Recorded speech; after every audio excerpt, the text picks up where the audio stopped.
तो बच्चों, आज हम तीसरे वीडियो में पढ़ेंगे वर्णों का उच्चारण स्थान। तो उच्चारण स्थान में थोड़ा सा हम बहुत जल्दी नहीं पढ़ेंगे, हो सकता है 2 ही 3 सूत्र पढ़ें, लेकिन ठीक से पढ़ेंगे। कहते हैं कि थोड़ा खाओ अच्छा खाओ, थोड़ा पढ़ो मगर अच्छी तरीके से पढ़ो। तो ये देखिए, एक पहले आया कि एक सूत्र है उच्चारण स्थान में, क्या है? अकु है। क्या है? अकु है। अकु है विसर्ज नियम। अकु विसर्जनीयम कंठ। अकु विसर्जनीयम कंठ, ये सूत्र यहाँ विसर्ग लगाओ। तो अकु विसर्जनीयम कंठ है ये सूत्र। इसके बारे में हम पढ़ते हैं कि कंठ माने क्या होता है। कंठ माने हमारा ये जो गला, इसका मतलब हुआ, और उच्चारण स्थान का मतलब कि इन अल्फाबेट्स में से, संस्कृत के अल्फाबेट में से किस अक्षर को हम कहाँ से बोलते हैं, उसका स्थान कहाँ है।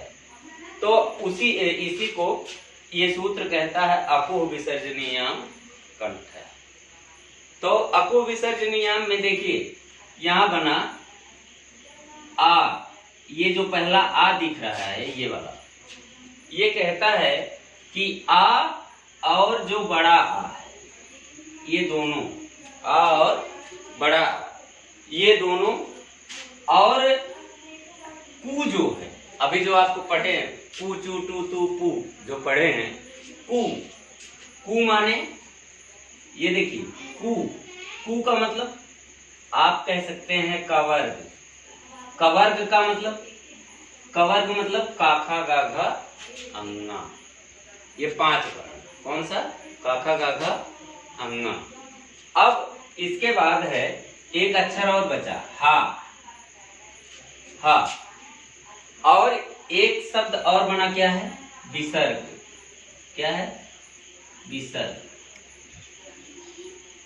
अकु माने छोटा बड़ा, कु माने कवर्ग, हा और विसर्ग। ये सूत्र इतनी चीजें कहता है, छोटा बड़ा, काखा गाघा अंगा और हा विसर्ग। बस इतने को कंठ से बोलते हैं। अब अगर आपसे कोई पूछेगा कि सर का उच्चारण स्थान बताइए, तो अगर आपको सूत्र मालूम है कि अकु विसर्जनीयम कंठ में कु है, इसका मतलब है का उच्चारण स्थान क्या होगा? कंठ। अगर आपसे कोई बोले हा का उच्चारण स्थान क्या है, तो अकु में हा है, इसलिए हा का उच्चारण स्थान क्या है? कंठ।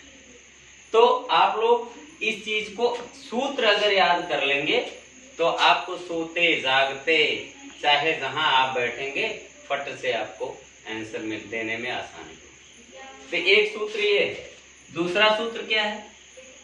दूसरा सूत्र है अकु विसर्जनीयम कंठ, और दूसरा इचु ऐसा नाम तारलु। क्या है? ई चापे छोटा उपमात्रा, इचु ऐसा नाम। इचु, ये देखिए, इचु ऐसा नाम तारलो, ताल, या कह सकते हैं, चाहे तारलो कहिए, संस्कृत में लिख रहे हैं इस नाते तारलो, नहीं तो ताल भी कह सकते हैं।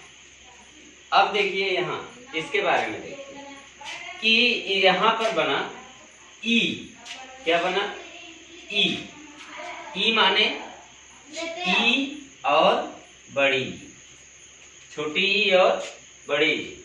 और चू माने, चू माने चवर्ग। क्या है? चवर्ग। चवर्ग माने चाछा चाछा या।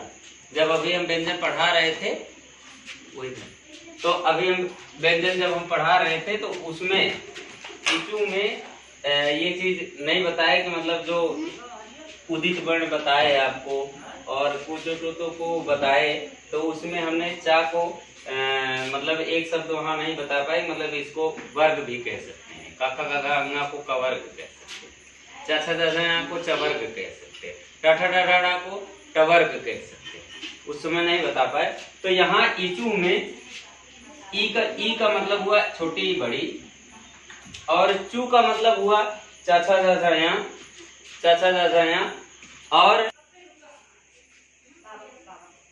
हाँ, तो ये जो चू का मतलब हुआ चवर्ग, चवर्ग मतलब चाचा चाचा, और उसके बाद देखिए या कौन अक्षर बन रहा है, या, और क्या बन रहा है, ये जो बड़ा सा है, क्या है, बड़ा सा। इतनी चीजें, छोटी बड़ी, चाचा चाचा और या और बड़ा सा, ये जो है इस इतने का उच्चारण स्थान क्या है, तारलो माने ताल। क्या है, ताल। ताल माने कि आपकी जीभ इन शब्दों को जब बोलेगी तो आपकी जीभ ऊपर जाके ताल को टच करेगी।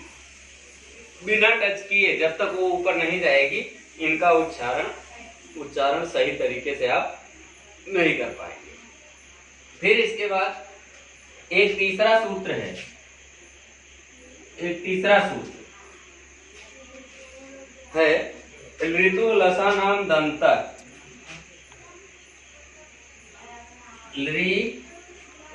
ऋतु क्या है, ऋतु